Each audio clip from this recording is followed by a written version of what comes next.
안녕하십니까, 여러분. 오늘 제가 여러분께 아주 중요한 이야기를 하나 하려고 합니다. 조금 무겁고 불편한 이야기일 수도 있습니다만 꼭 필요한 이야기입니다. 오래 사는 것이 축복이 아니라 재앙이 될 수 있다. 이 말 들어보셨습니까? 요즘 주변 어르신들 만나면 이런 말씀 많이 하십니다. 건강하게 오래 사는 게 무슨 소용인가? 돈이 없는데?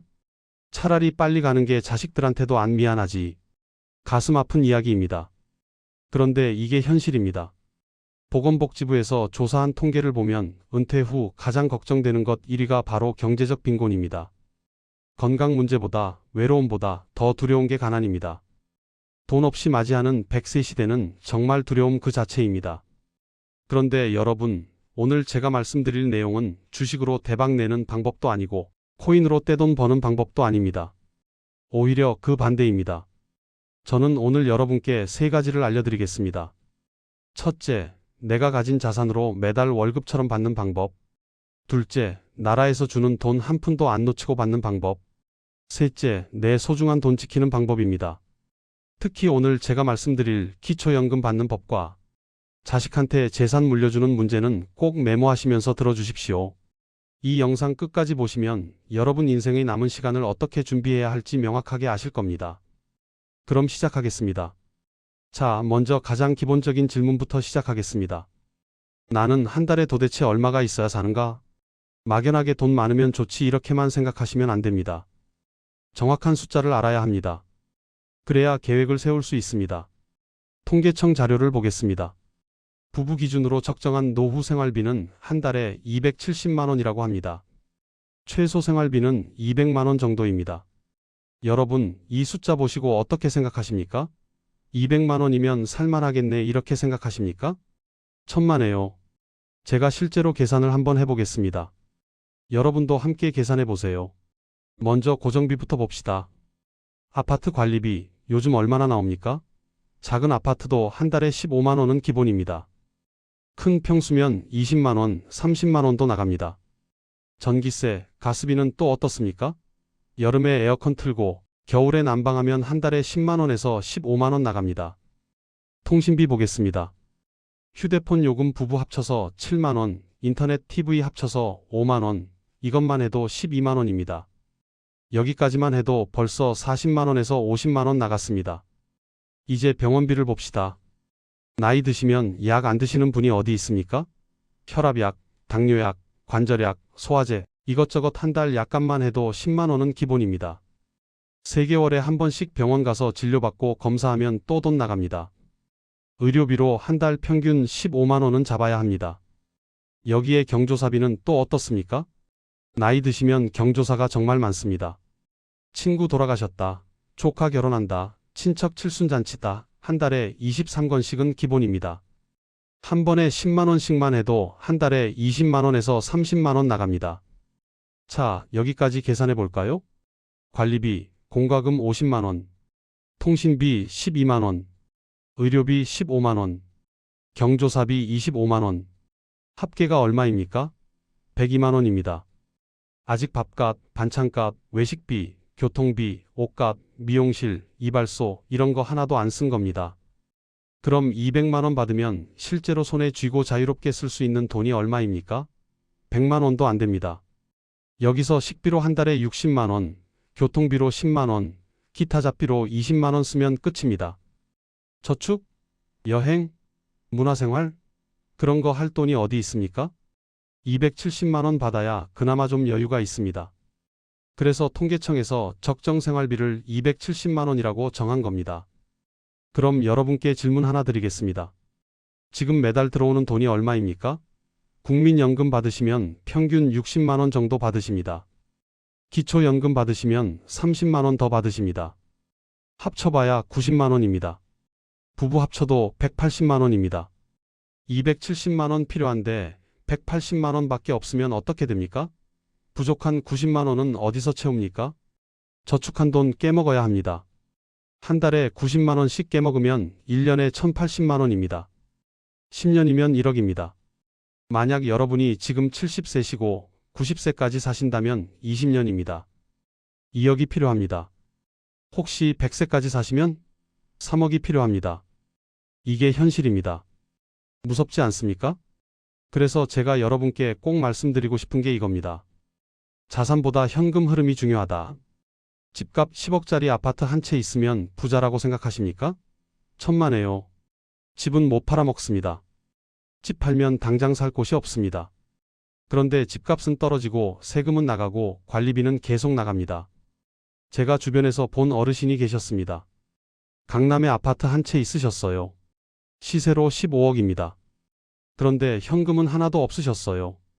국민연금 50만 원 받아서 사시는데 관리비만 30만 원 나갑니다.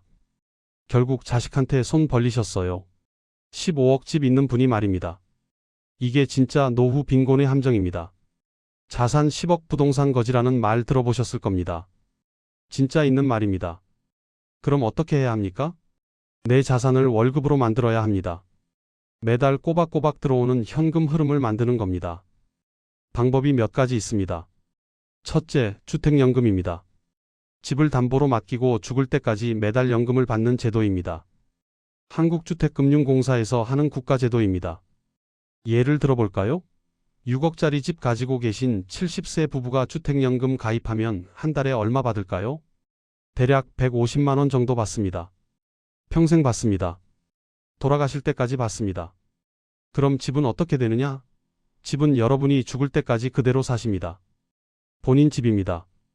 그리고 두 분 다 돌아가시면 그때 가서 정산합니다. 받은 연금이랑 이자 계산해서 집값에서 빼고 남은 금액은 자식한테 갑니다.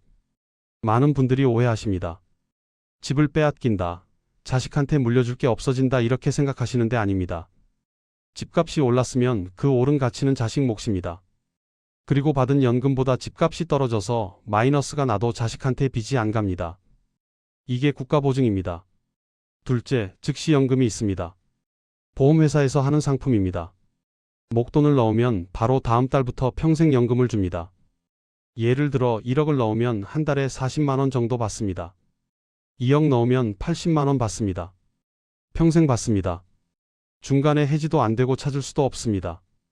대신 죽을 때까지 매달 받습니다. 이것도 좋은 방법입니다.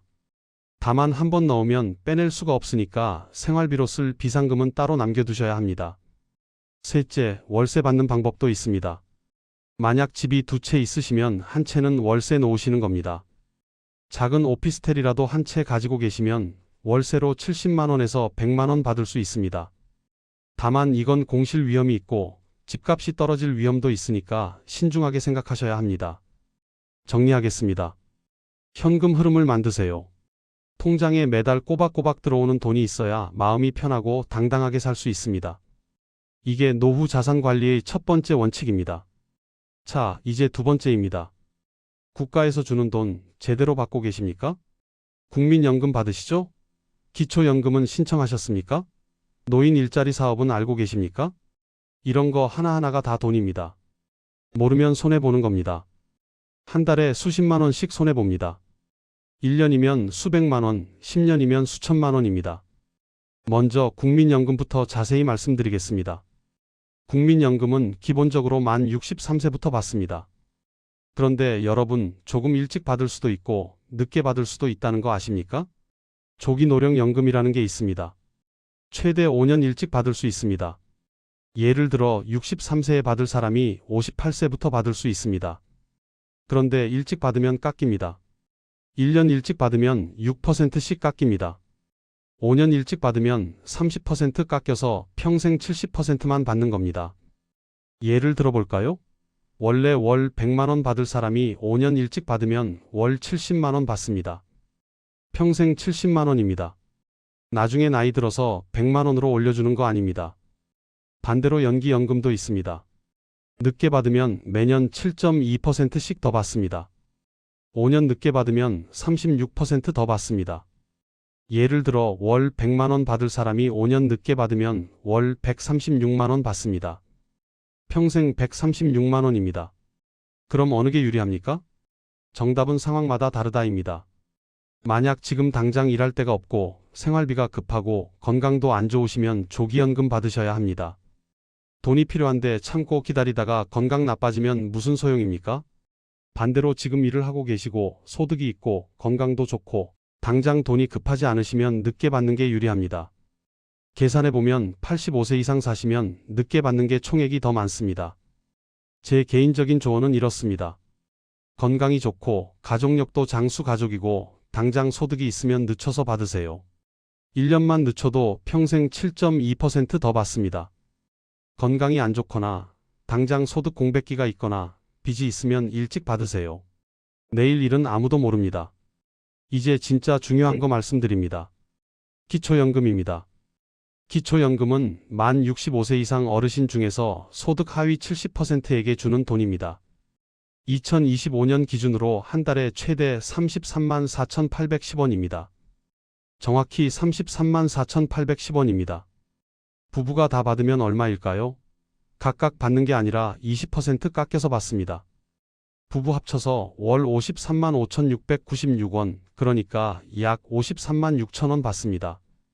여러분, 이거 작은 돈 아닙니다. 한 달에 33만 원이면 1년에 400만 원입니다. 10년이면 4천만 원입니다. 20년 받으면 8천만 원입니다. 부부가 받으면 20년에 1억 3천만 원입니다. 그런데 문제가 뭔지 아십니까? 몰라서 못 받는 사람이 너무 많다는 겁니다. 나는 집도 있고 예금도 좀 있는데 받을 수 있을까? 이렇게 물어보시는 분들 정말 많습니다. 결론부터 말씀드리면 일단 신청부터 하세요. 주민센터 가시면 담당 공무원이 계산해 줍니다. 소득인 정액이라는 걸 따져서 받을 수 있는지 없는지 알려줍니다. 그럼 소득인 정액이 뭐냐? 쉽게 말하면 내가 실제로 가진 재산과 소득을 합쳐서 계산한 금액입니다. 2025년 기준으로 단독 가구는 월 228만 원, 부부 가구는 월 364만 8천 원 이하면 받을 수 있습니다. 여기서 중요한 게 재산을 소득으로 환산한다는 겁니다. 예를 들어볼까요? 집이 3억입니다. 예금이 5천만 원 있습니다. 그럼 이걸 소득으로 환산합니다. 복잡한 공식이 있는데 대략 이렇게 생각하시면 됩니다. 집은 기본 공제가 있습니다. 대도시 기준 1억 3,500만 원까지는 안 잡힙니다. 그 위로는 연 4%를 월소득으로 봅니다. 예금은 기본 공제 2천만 원 빼고 나머지를 연 4%로 계산합니다. 복잡하죠? 그래서 제가 주민센터 가서 물어보세요 라고 하는 겁니다. 직접 계산하려면 머리 아픕니다. 여기서 여러분이 꼭 알아야 할 게 있습니다. 첫째, 자녀명의 집에 같이 살면 조심하셔야 합니다. 왜냐하면 자식 집에 전세 형태나 무상으로 살면 그것도 재산으로 잡힙니다. 전세금이나 시세를 재산으로 계산합니다. 그러면 기초연금 금액이 깎이거나 아예 못 받을 수 있습니다. 둘째, 예금이 많으면 안 됩니다. 급하게 쓸 비상금으로 2천만 원 정도는 괜찮습니다. 그런데 통장에 1억, 2억 있으면 기초연금 못 받습니다. 돈이 이렇게 많은데 왜 기초연금을 받아야 하느냐 이렇게 보는 겁니다. 셋째, 자식이 부양비를 주면 그것도 소득으로 잡힙니다. 매달 자식한테 50만 원, 100만 원 받으시면 그것도 소득입니다. 그럼 기초연금 못 받거나 깎여서 받습니다. 그래서 실질적으로 자식 도움 없이 사시는 분들이 받는 겁니다. 이게 기초연금 취지입니다. 그럼 언제 신청해야 합니까? 만 65세 생일이 속한 달에 한 개월 전부터 신청할 수 있습니다. 예를 들어 3월 15일이 생일이면 2월 1일부터 신청할 수 있습니다. 그리고 중요한 거 신청한 달부터 받습니다. 소급해서 안 줍니다. 예를 들어볼까요?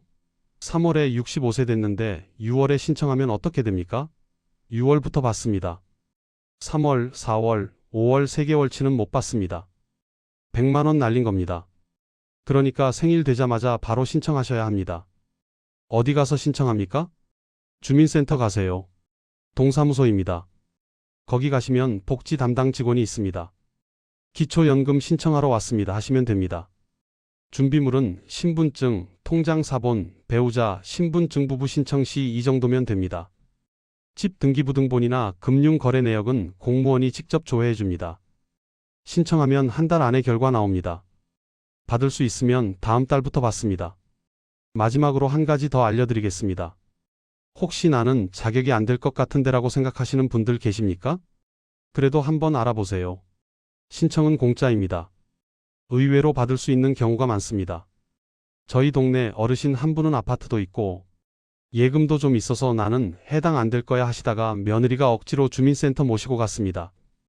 알고 보니까 받을 수 있었어요. 월 20만 원이라도 받으시니까 얼마나 좋아하시던지요. 정리하겠습니다. 국민연금은 내 상황에 맞춰서 받는 시기를 선택하세요. 기초연금은 무조건 알아보고 신청하세요. 신청 안 하면 1원도 못 받습니다. 이게 국가에서 주는 혜택을 100% 챙기는 방법입니다. 추가로 하나 더 말씀드리면 노인 일자리 사업이라는 것도 있습니다. 만 65세 이상이면 신청할 수 있습니다. 공익형 일자리는 한 달에 30시간 정도 일하고 27만 원 받습니다. 사회서비스형은 한 달에 60시간 일하고 60만 원 정도 받습니다. 아파트 경비, 도서관 도우미, 공원 관리 이런 일들입니다. 힘든 일 아닙니다. 그리고 같은 나이 또래 분들 만나서 일하니까 외롭지도 않고 좋습니다. 이것도 주민센터나 노인복지관에 가시면 신청할 수 있습니다. 경쟁률이 있긴 한데 신청해 보실 만합니다. 자, 이제 가장 중요한 세 번째 이야기입니다. 돈을 불리는 것보다 지키는 게 더 어렵습니다. 특히 나이 들면 더 그렇습니다. 저는 오늘 두 가지를 말씀드리겠습니다. 하나는 가족 리스크, 하나는 금융 사기입니다. 둘 다 아주 중요합니다. 먼저 가족 이야기부터 하겠습니다. 여러분, 혹시 자식한테 재산 미리 물려주셨습니까? 아니면 물려줄 생각 있으십니까? 제발 신중하게 생각하세요. 이거 정말 중요합니다. 제가 실제로 봤던 사례 몇 가지 말씀드리겠습니다.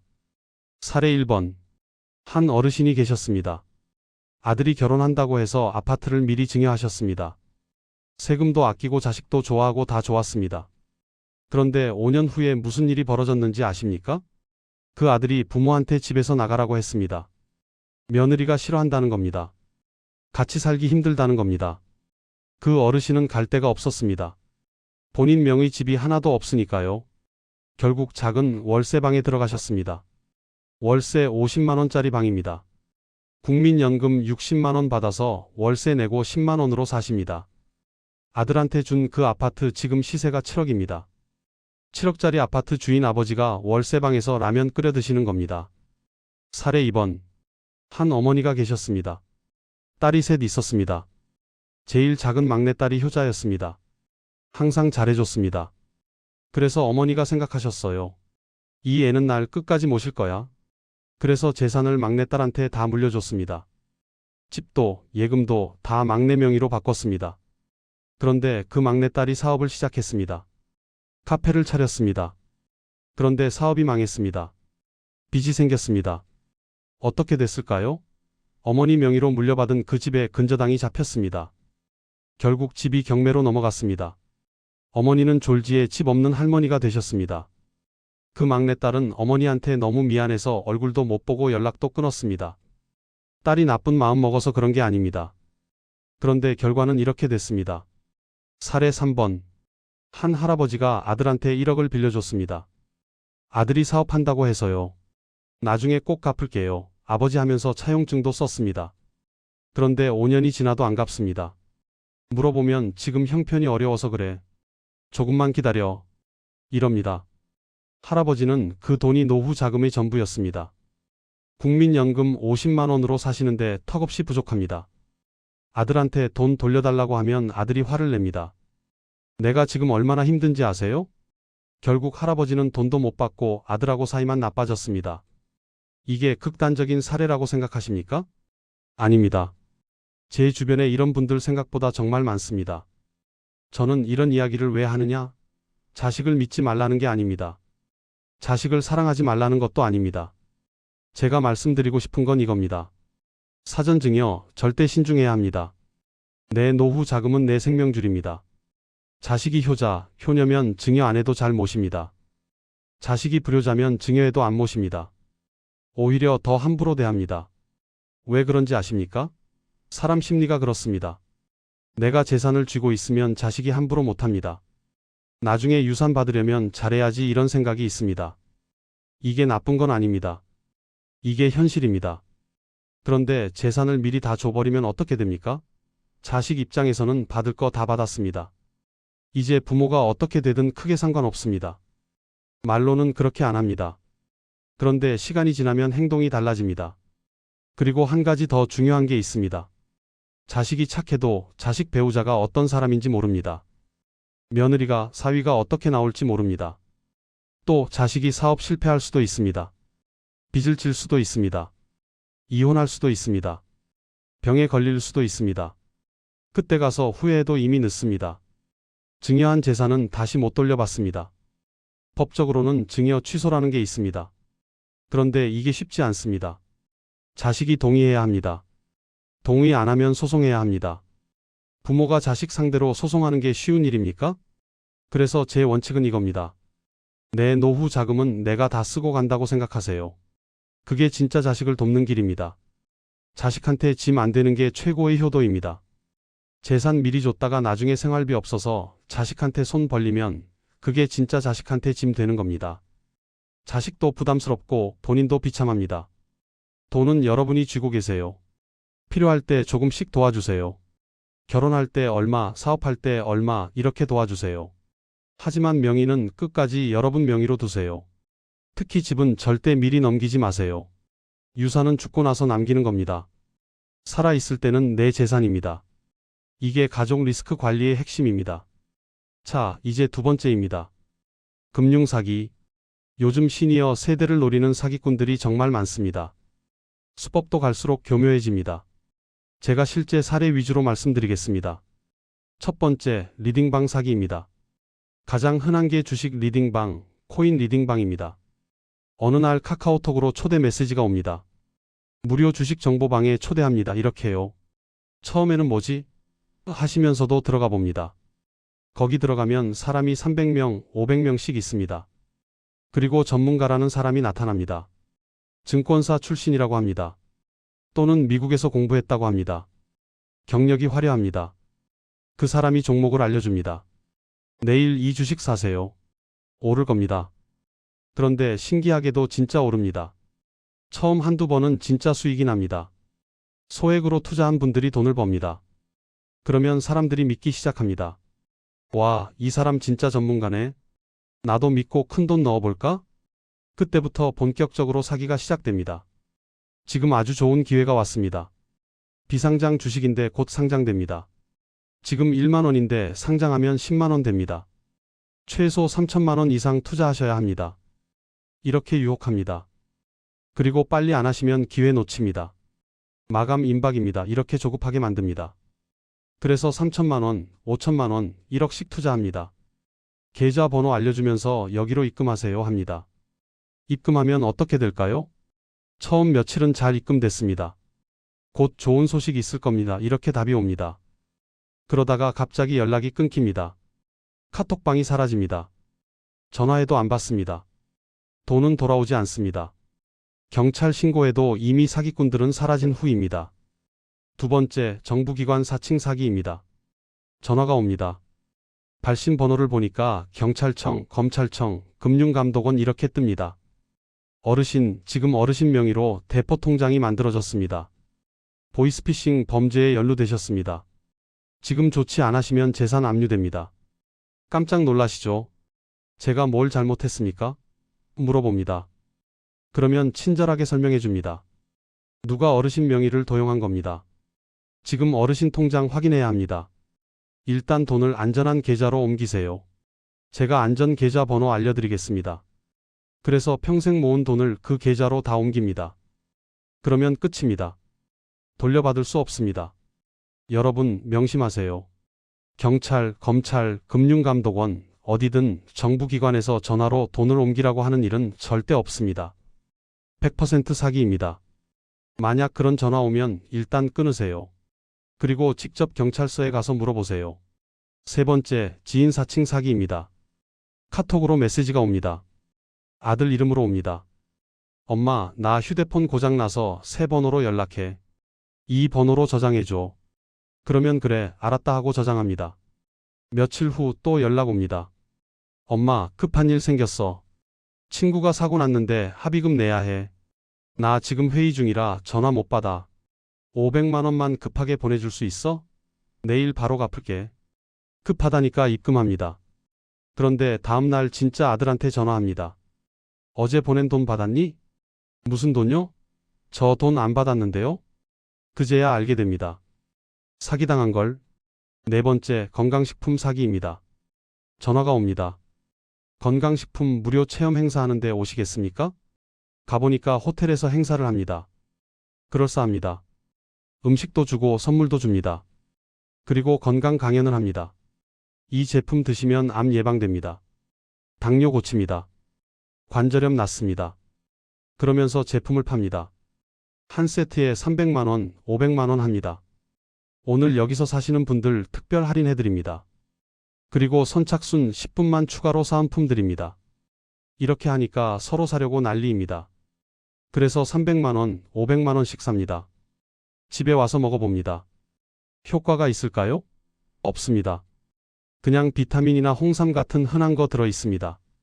시중에서 사면 10만 원이면 되는 걸 300만 원 주고 산 겁니다. 환불 받으려고 전화하면 안 받습니다. 그 회사는 한 달 후 사라집니다. 정리하겠습니다. 사기 안 당하는 방법입니다. 첫째, 높은 수익률은 무조건 사기입니다. 은행 정기 예금이 연 34% 주는 세상입니다. 누가 월 10%, 월 20% 수익을 보장해 줍니까? 그런 건 세상에 없습니다. 만약 그게 진짜면 그 사람은 여러분한테 알려줄 필요가 없습니다. 혼자서 돈 벌면 됩니다.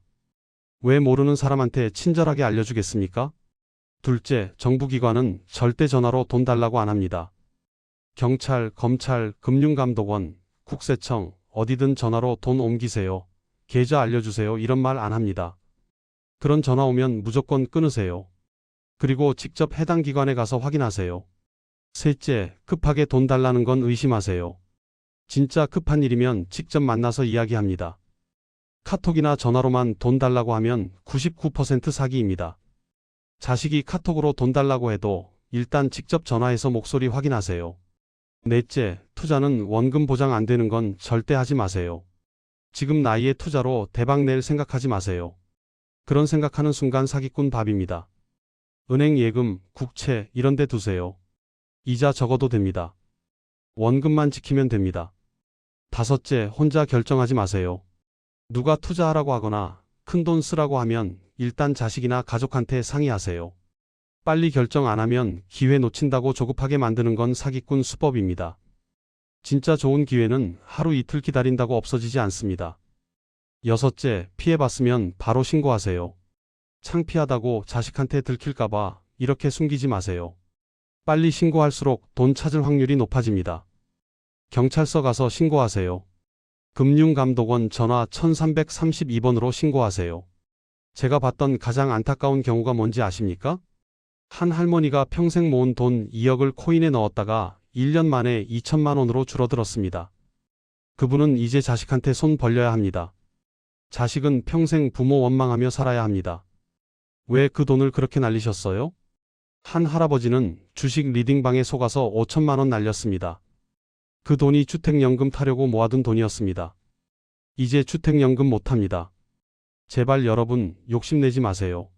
지키는 게 답입니다. 안전하게 지키는 게 최고의 투자입니다. 그럼 돈을 어디에 두느냐? 은행 예금이 제일 안전합니다. 예금자 보호 5천만 원까지 됩니다. 한 은행에 5천만 원씩 나눠서 넣으세요. 국채도 좋습니다. 국가가 보증하는 겁니다. 은행보다 이자가 조금 더 높습니다. 증권사 가시면 살 수 있습니다. 주택연금, 즉시연금 같은 연금 상품도 안전합니다. 이건 국가나 보험회사가 보증하는 겁니다. 이 세 가지만 기억하세요. 이것 외에는 손대지 마세요. 자, 여러분. 오늘 제가 20분 동안 긴 이야기 했습니다. 정리하겠습니다. 첫째, 현금 흐름을 만드세요. 자산을 월급으로 바꾸세요. 주택연금, 즉시연금, 월세 이런 걸 활용해서 매달 통장에 돈이 들어오게 만드세요. 집값 10억 있어도 현금 없으면 가난한 겁니다. 월 200만 원씩 꼬박꼬박 들어오는 게 진짜 부자입니다. 둘째, 국가 혜택 100% 챙기세요. 국민연금은 내 상황에 맞춰서 받는 시기를 선택하세요. 일찍 받을지 늦게 받을지 잘 계산하세요. 기초연금은 꼭 신청하세요. 만 65세 되자마자 주민센터 가세요. 한 달 늦으면 30만 원 날립니다. 1년 늦으면 400만 원 날립니다. 셋째, 내 돈은 내가 끝까지 지키세요. 자식한테 재산 미리 물려주지 마세요. 명의는 끝까지 내 명의로 두세요. 필요할 때 조금씩 도와주는 건 괜찮습니다. 그러나 명의를 넘기는 건 안 됩니다. 사기꾼한테 속지 마세요. 높은 수익률은 무조건 사기입니다. 급하게 돈 달라는 것도 의심하세요. 원금 보장 안 되는 투자는 절대 하지 마세요. 여러분, 제가 오늘 이 말씀을 왜 이렇게 강하게 드리는지 아십니까? 돈은 그냥 돈이 아닙니다. 돈은 여러분의 존엄입니다. 자존심입니다. 자유입니다. 돈이 있으면 자식한테 눈치 안 봅니다. 하고 싶은 거 하고, 먹고 싶은 거 먹고, 가고 싶은 데 갑니다. 아플 때 병원도 마음 편하게 갑니다. 친구 만나서 밥도 사고, 손주들한테 용돈도 줍니다. 그게 품위 있는 노후입니다. 그게 당당한 노후입니다. 제가 여러분께 돈을 움켜쥐고 구두쇠처럼 살라는 게 아닙니다. 오히려 반대입니다. 불안해하지 말고 여러분 자신을 위해 당당하게 쓰시라는 겁니다. 맛있는 거 드시고 여행도 가시고 취미 생활도 하세요. 다만 그러려면 원칙이 있어야 합니다. 계획이 있어야 합니다. 오늘 제가 말씀드린 3가지 원칙 꼭 기억하세요. 현금 흐름 만들기, 국가 혜택 챙기기, 내 돈 지키기. 이 3가지만 잘 지키시면 됩니다. 그리고 한 가지 부탁드립니다. 지금 당장 이 영상을 배우자나 자녀분과 함께 보세요. 가족끼리 이야기를 나누세요. 우리 집은 어떻게 준비할 것인가? 국민연금은 언제 받을 것인가? 기초연금 신청은 했는가? 재산은 어떻게 관리할 것인가? 이런 이야기를 솔직하게 나누세요. 노후 준비는 혼자 하는 게 아닙니다. 가족이 함께 해야 합니다. 자식들한테 나 이렇게 계획하고 있다. 너희는 걱정하지 마라 이렇게 말할 수 있어야 합니다. 그게 진짜 자식한테 안심되는 겁니다. 마지막으로 한 말씀만 더 드리겠습니다. 여러분 평생 고생하셨습니다. 정말 수고 많으셨습니다. 전쟁 겪고 가난 겪고 자식 키우고 나라 발전시키고 여기까지 오셨습니다. 이제는 여러분이 당당하게 사실 차례입니다. 자식 눈치 보지 마시고 남 눈치 보지 마시고 여러분 자신을 위해 사세요. 남은 인생 30년 건강하게 행복하게 그리고 무엇보다 당당하게 사십시오. 오늘 영상이 여러분께 조금이라도 도움이 되셨다면 좋아요 버튼 눌러주시고 구독도 부탁드립니다. 다음 영상에서는 더 유익한 정보로 찾아뵙겠습니다. 특히 다음 영상에서는 건강보험 100% 활용법과 노인 장기요양보험 신청하는 법, 그리고 자식한테 부담 안 되는 장래 준비 방법에 대해 말씀드리겠습니다. 여러분, 오늘도 건강하시고 행복하세요.